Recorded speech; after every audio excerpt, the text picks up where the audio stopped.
Well, the president is supposed to be in Davos to seek investments, but with all the countries facing, Nigel, would now be a good time to sell the idea of investing in Zimbabwe?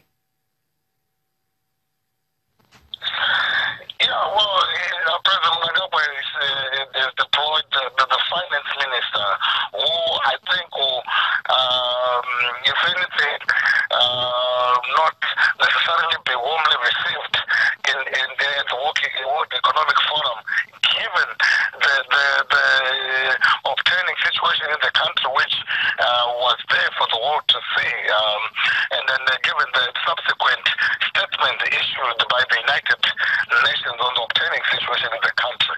I think for now, the Zimbabwean government is saying it's open for business to the international community, but it has to first be open to its citizens.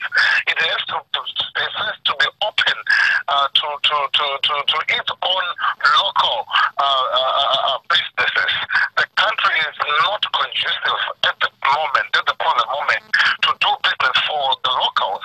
So one would imagine what sort of business, what any international investor can implement in Zimbabwe if the country is closed for its own citizens. So yes, Davos will be a good platform to try and re-engage the world, to try and re-engage world leaders and the business community and so forth. But it will yield little result if the long-standing crisis, if the lack of consensus between the government and the government in the country are not resolved. The attending such conferences, such huge international platforms would just be but a waste of time if the root causes of the crisis in Zimbabwe are not addressed. Finally, the opposition leader, Nelson Chamisa, is rejecting the president's call for dialogue. Yesterday, he accused President Mnangagwa of being the same with Robert Mugabe. Do the citizens share the same view here? Yes, a good number of citizens, be it online and in offline platforms, have been comparing President Mnangagwa with the former President Mugabe, with most at best saying that they are the same. Otherwise, the talk within the streets of Harare and within the online sphere of Zimbabwe, the general view that President Mnangagwa is actually worse than Robert Mugabe. Even within ZANU-PF strongholds, they feel that you hear a lot of people saying President Mugabe never at any point announced the increase of prices as President Mnangagwa did. You hear talk around how the presidential input scheme used to work better.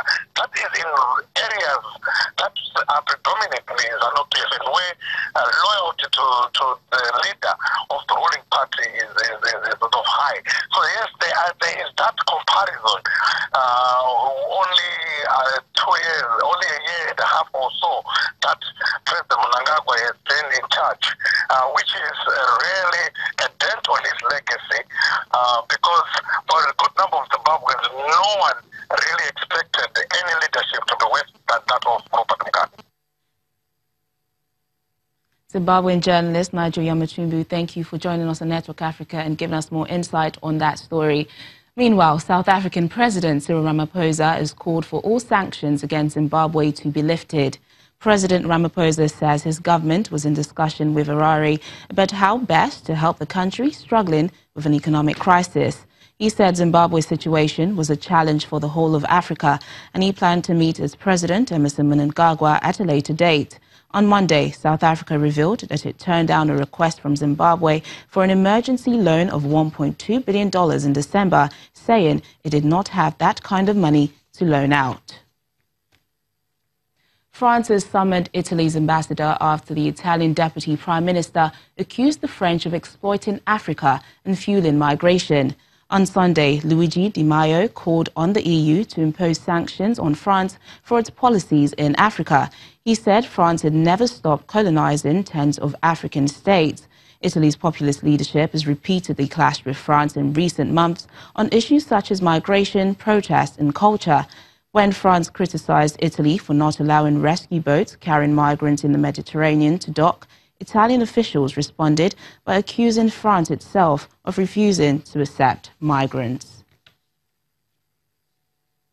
Meanwhile, the World Health Organization says migrants and refugees arriving in Europe are likely to be healthy but risk falling sick due to poor living conditions in their host countries. In its first ever report on migrants' health, the WHO says that refugees and migrants in Europe do not bring exotic diseases but are in higher risk of getting sick because they lack access to health care. Poor living conditions also increase their risk of diseases, stroke and cancer, though they are less affected than their host populations on arrival.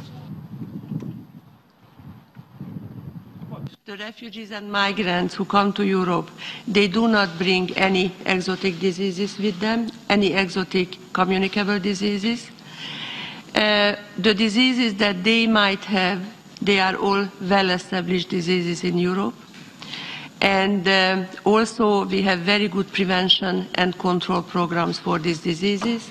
This applies both for tuberculosis, but also HIV/AIDS. I don't think that in most of the countries the illegal migrants have access to the health systems, health services.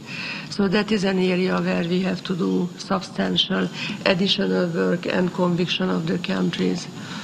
Because the best way to protect their own population and the refugees is to give them access.